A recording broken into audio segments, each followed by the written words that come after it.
Hello and welcome back to another video. And here we have a vintage Apple eMac Northern Lights revision with ATI graphics and 1.0 GHz PowerPC core and USB 1.1 that is dead. Capacitor plague. Yeah,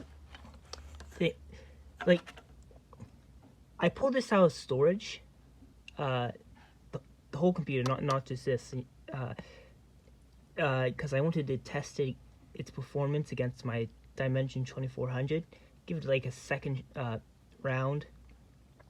Actually, I don't think I even gave it a first round, whatever. So I pulled this out, went to install Linux on it, so I didn't have that some god-awful ancient version of Mac OS,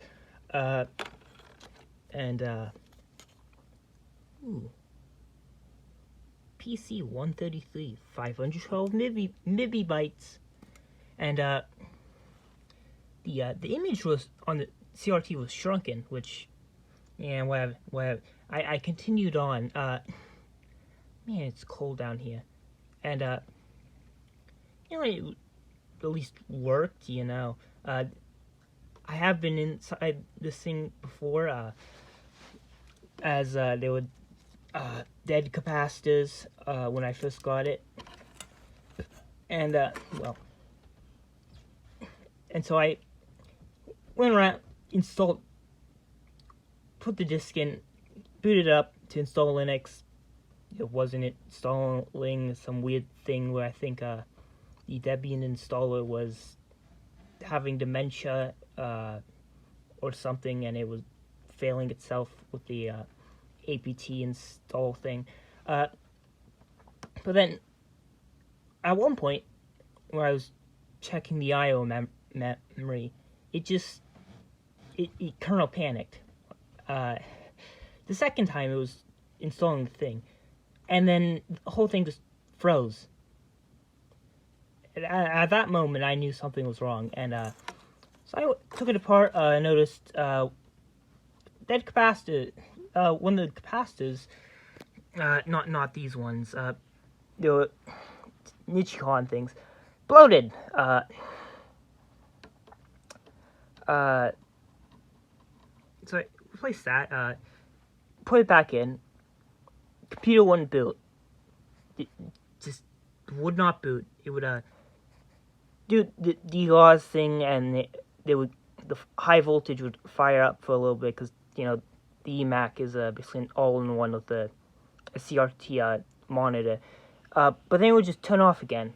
It wouldn't even chime. Yeah. Well, the next day, tried giving it a second whack. Guess what happened?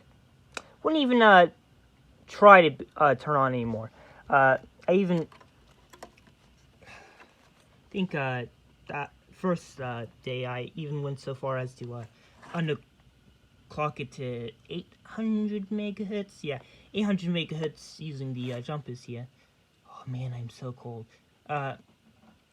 And because I replaced it with random crap I had lying around, because I don't have 2200 microfarad capacitors.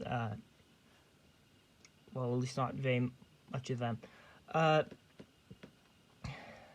Yeah, and took the monitor portion apart. Voltage capacitor in the analog board. Why is it called an analog board? It's the chassis of the monitor. It must be a convention or something with Apple computers. Oh, by the way, this also had bloated, spewy capacitors on it when I first got it. Whatever. A couple of days pass, or something. Decided to try and make it into a headless unit, except it would still be headed, as I would, this video connectors, this VGA.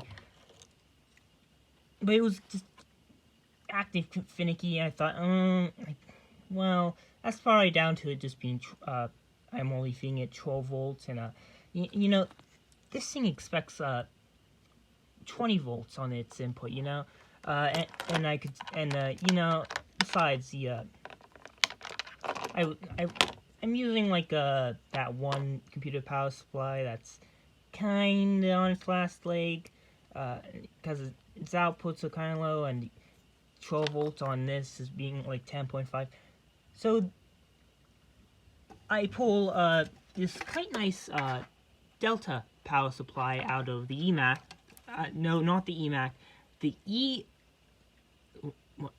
eMachines, yeah, the one as, this is a very nice power supply,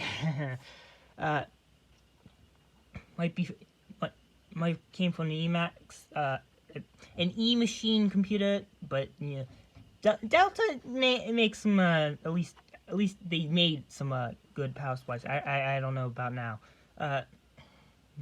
Shenanigans from me trying to get it to work. It would at least turn this light on, and it doesn't even do that now.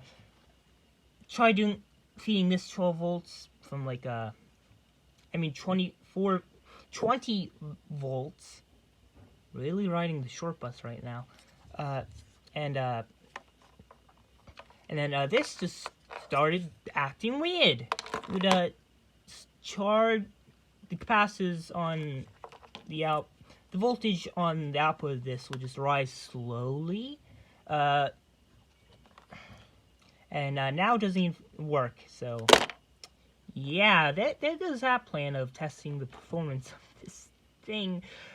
What a pile of crap. Seriously, what the fuck? Apparently Apple, I'm guessing they got their ass kicked in court or something.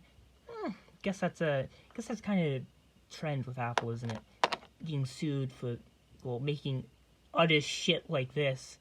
You know, this thing's a piece of shit. So as at one point they had like a 3-year warranty or whatever. So yeah, if you ever get an Apple eMac, kind of don't recommend doing it. Just if you really want a power PC Mac, get one of the iBooks or something, I guess. Replace all the fucking capacitors. Yeah. And that does include the analog board, which is annoying because Apple being Apple and them honestly shooting themselves in the foot, getting the analog board out is a pain in the ass. I mean, hell, trying to get the neck board off the neck of the CRT. I don't even know how to do it. I haven't done it myself. I tried to, but it's like, I can't get it off. I want it to, like, back out off the socket and the pins of the CRT to, like, back out some and even come out, but the whole freaking stupid piece thing still won't come off the neck of the CRT. I do not get it. Like,